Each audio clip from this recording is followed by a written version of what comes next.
મિત્રો દેશી નવાબ મિની બ્લોગમાં સ્વાગત છે। આપણે નાઇટમાં ખેતરમાં આવી ગયા છીએ। જોઈ લો, આ રોટરીનું કામકાજ ચાલુ છે। ચોમાસું સિઝન પૂરી થાય, અમે આપણે શિયાળુ સિઝનનું કામકાજ ચાલુ છે। આમાં મિત્રો ઘઉં બનાવવાના છે, રોટરી મારવાનું ચાલુ છે।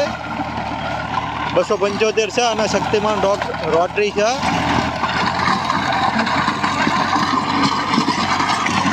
જોઈ લો, આ મિત્રો ભૂકો કરતા જાય છે।